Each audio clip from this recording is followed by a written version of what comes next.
Seja bem-vindo, seja bem-vinda ao Amor e Terapia. Eu sou Caroline Lemos, psicóloga e terapeuta de casais. É com muito prazer que eu te recebo aqui, nesse nosso espaço, com o intuito de descomplicarmos temas da psicologia como autoconhecimento, autoestima e relacionamento.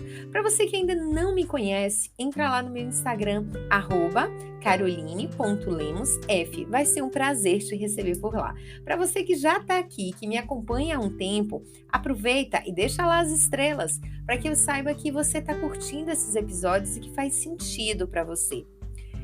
Hoje eu vou falar sobre um tema que veio durante a semana no Instagram dizendo assim: Carol, fala sobre isso, explica um pouquinho sobre isso.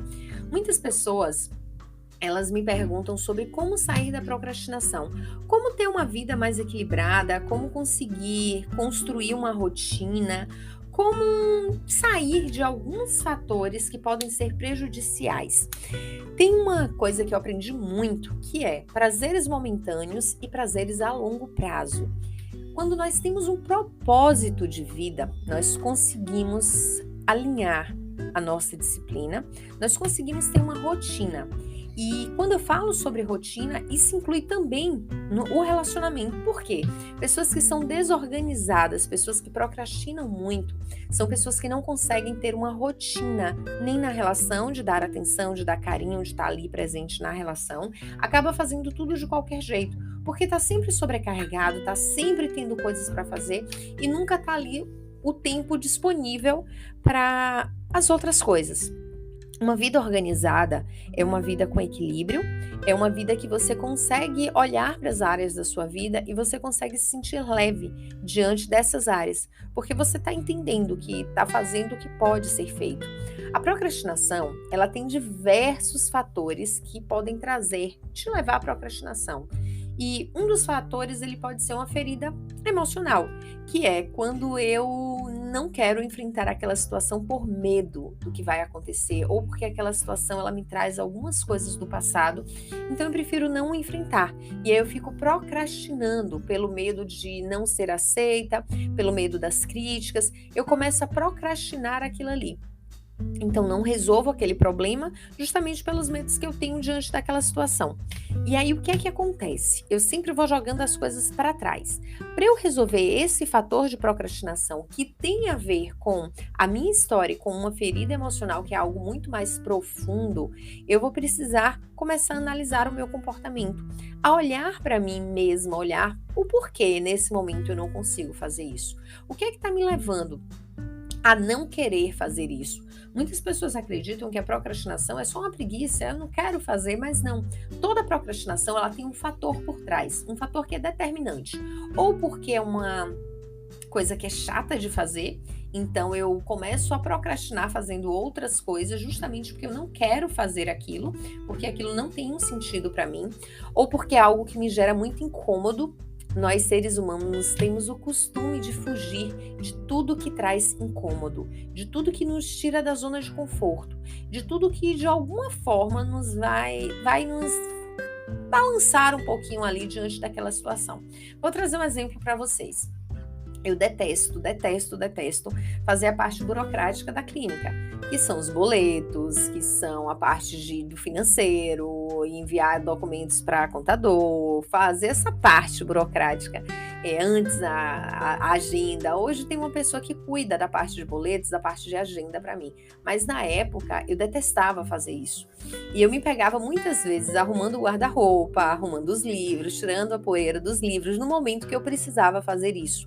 Por quê? Porque era algo que me trazia incômodo, era algo que eu não gostava, porque tinha que ter muita atenção. E geralmente eu sou distraída em algumas coisas, então eu fazia errado, eu me passava, precisava ter um tempo para dedicar aquilo ali, para separar tudo direitinho.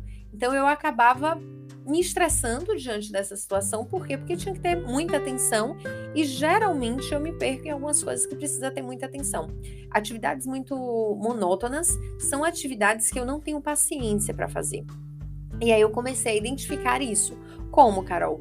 Todas as vezes que eu precisava fazer essa parte burocrática, eu criava outras coisas para poder fazer. Então, geralmente eu me pegava limpando os livros, um exemplo. Eu ia lavar os pratos. ou dobrar as roupas. Eu sempre estava procurando uma atividade fora aquela para poder fazer. Quando eu identifiquei isso, eu comecei a colocar dia e horário. Então, todas as vezes que eu levantava, final de mês ou início de mês, eu precisava fazer aquilo ali. Então, eu tinha um turno que era obrigatório fazer aquela atividade.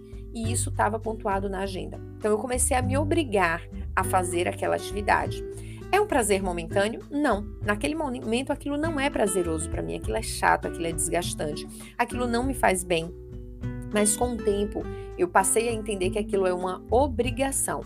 Se é uma obrigação, ele precisa estar na minha rotina. Se precisa estar na minha rotina, eu preciso cumprir aquilo, porque existem outros prejuízos quando eu não cumpro o que precisa ser feito. Então, eu comecei a colocar como uma obrigação. E isso foi me ajudando a criar uma rotina em relação a essa parte burocrática. Todas as vezes que eu preciso finalizar o mês, eu preciso fazer a parte de finanças, a parte de contábeis da empresa, eu sento e vou organizar isso como algo que é obrigatório. Então, eu já preparo a minha mente dizendo, durante essa semana vai ter esse momento que é desconfortável, mas eu posso fazer ele de uma forma mais leve. Eu coloco uma música, eu faço em um ambiente mais aberto, eu tento escolher o dia que eu tô mais tranquila para poder fazer. E aí, para as mulheres, eu olho o meu ciclo menstrual, porque se é o dia que eu tô com a energia lá embaixo, eu não vou fazer isso, porque eu sei que eu não vou ter uma produtividade legal e isso vai acabar trazendo algumas consequências. Então, eu começo a montar um cronograma em cima daquilo. Qual o efeito a longo prazo? Eu começo a organizar a minha vida. E eu começo a ter resultados diferentes porque eu dei o primeiro passo da organização. Então, nós vivemos através de prazeres imediatos e prazeres momentâneos, que é o que a maioria das pessoas acabam vivendo, de tipo assim, se eu posso comprar essa roupa agora, eu vou juntar dinheiro para quê? Então, eu compro a roupa, porque a outra coisa que é meu sonho, um exemplo, comprar um apartamento, R$ 50 não vai fazer diferença. Então, eu compro uma blusa, um exemplo de R$ 50, porque não vai fazer diferença para eu comprar um apartamento. Mas a longo prazo, será que não faz diferença? Quanto de dinheiro você consegue juntar aí por mês? Quanto de dinheiro você gasta por mês em prazeres que são prazeres momentâneos? Então, quando a gente começa a olhar para a nossa vida, nós precisamos entender o que é um prazer momentâneo, o que é um prazer a longo prazo, o que nos faz procrastinar algo a longo prazo, porque muitas vezes nós não conseguimos perceber o resultado daquilo na nossa vida. Então nós procrastinamos. Ou procrastinamos porque é algo que é desconfortável. Então eu preciso entender o que é desconfortável para mim. Nós não mantemos a constância nas coisas justamente por esse desconforto que a situação traz. Identificar isso é fundamental para a sua construção. E aí tem um ponto que é interessante, que tem aquele momento da vida que parece que a ficha cai. E aí, nesse momento, nós olhamos para todas as áreas da nossa vida e dizemos, vou fazer uma mudança de 360 graus, eu não vou ficar mais vivendo assim. E aí, o que é que nós começamos a fazer? A tentar mudar tudo na nossa vida. Mas a tendência é que essa mudança de 360 graus, ela comece a levar a uma procrastinação. Por quê? Porque quando você se depara com algo que você não conseguiu fazer, você se frustra porque você não conseguiu fazer. Então você paralisa e aí você já não fez aquilo. Se você já não fez aquilo, você não se acha capaz de fazer o restante das coisas. Ou você fez uma construção na sua cabeça. Um exemplo, eu só vou poder fazer a leitura de um determinado livro se eu terminar a parte burocrática da empresa. Então, primeiro a parte burocrática, depois a leitura do livro. Mas se naquele momento eu não tiver com cabeça de fazer a parte burocrática, eu não posso ler o livro e eu não faço nada. Então, a nossa mente, ela cria um cronograma do que devemos fazer e quando nós não conseguimos fazer a primeira atividade do dia ou alguma outra atividade, nós deixamos de fazer todas as outras coisas. O mesmo acontece com a alimentação, o mesmo acontece com a academia. Vou começar a malhar na segunda, mas na segunda não deu certo. Eu deixo para a próxima segunda. Eu não digo não, amanhã eu vou, hoje não deu certo, mas amanhã eu vou. Ou começo uma mudança de alimentação, mas um dia que eu sair dessa mudança de alimentação, eu simplesmente vou e acredito que não mais consigo mudar minha alimentação. E aí meto o pé na jaca, como diz aqui na Bahia, e vou comendo tudo que vier pela frente. Isso não é um comportamento agradável. Por quê? Porque você começa a procrastinar o que não deveria. Então, sempre se perguntar, O que está me incomodando nessa situação que eu não consigo fazer? Eu estou procrastinando por quê? Qual é o momento que está na minha vida? Eu estou passando por alguma situação difícil que me faz não ter concentração diante disso? Eu acho que eu vou errar, por isso que eu nem me proponho a fazer? Então comece a se questionar, qual espaço está sendo ocupado essa situação na sua vida? É muito mais fácil querer fazer algo que te agrada do que fazer algo que é uma obrigação. Mas a longo prazo, quando nós entendemos que adulto faz o que precisa ser feito, a nossa vida ela começa a ter um equilíbrio muito bacana e nós começamos a nos desenvolver em todas as áreas da nossa vida, porque não é sobre o que a mente conta pra gente, é sobre como eu me posiciono diante da minha mente, é sobre como eu escolho ter comportamentos diante do que está acontecendo ali comigo. Então, qual é a escolha que você faz hoje diante das coisas que vêm acontecendo na sua vida? Quer começar a mudança? Escolha o que é mais fácil. Coloque como rotina aquilo que é mais fácil. E aí depois você muda outra coisa, vá colocando rotinas, vá mudando pequenos hábitos aos poucos. Você não vai conseguir fazer uma mudança de 360 graus. Ninguém consegue sair de 0 leitura para a leitura de um livro inteiro em 2 semanas e um mês. Então começa 10 minutos, 5 minutos, 15 minutos. Atividade física, quero fazer 5 vezes na semana. Coloca a quantidade máxima que você quer fazer e a quantidade mínima. 3 dias na semana é o mínimo, 5 dias na semana é o máximo. Então comece a se comprometer com pequenas metas. E comemore essa conquista das pequenas metas, porque isso vai fazer diferença. Nós focamos muito no que falta e esquecemos de comemorar a nossa evolução. Quando nós focamos no que falta, nós nos paralisamos, porque nós não conseguimos perceber o nosso potencial de crescer, o nosso potencial de evoluir, o nosso potencial de fazer melhor. Então comece a focar no que você consegue fazer melhor.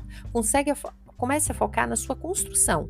Comemore as pequenas vitórias diariamente, porque você está dando ali o seu melhor para fazer.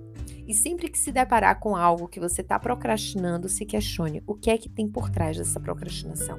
O que é que tem por trás disso aqui que eu estou fazendo? Claro que eu não estou trazendo aqui uma situação, um exemplo, que uma pessoa está adoecida. Eu estou trazendo uma situação de uma pessoa que não está adoecida. Mas se a gente for parar para olhar alguém com depressão, ela vai ter uma diminuição, uma redução aí na sua produtividade. E isso precisa ser visto. Se você está desanimado, se a vida não tem um sentido, se você não está conseguindo fazer as coisas que devem ser feitas, se questione. Será que eu estou adoecido? Será que está acontecendo alguma coisa aqui que está saindo do padrão? Então comece a olhar para você e a observar o que você sente. Se conhecer faz toda a diferença na sua vida, em todas as áreas, inclusive no relacionamento. Então você precisa ser um especialista em quem é você. Quem é você? Seja especialista nos seus comportamentos, na sua forma de pensar, na sua forma de ver o mundo, na sua forma de se perceber e na forma de acolher as suas emoções. Isso faz muita diferença. Uma linda sexta-feira para você, que você possa estar sempre se conectando com a sua essência, com os seus pontos de melhoria e com as suas qualidades. Que Papai do Céu possa te dar um final de semana maravilhoso e que você possa construir a vida e a pessoa que você deseja ser, hoje e sempre.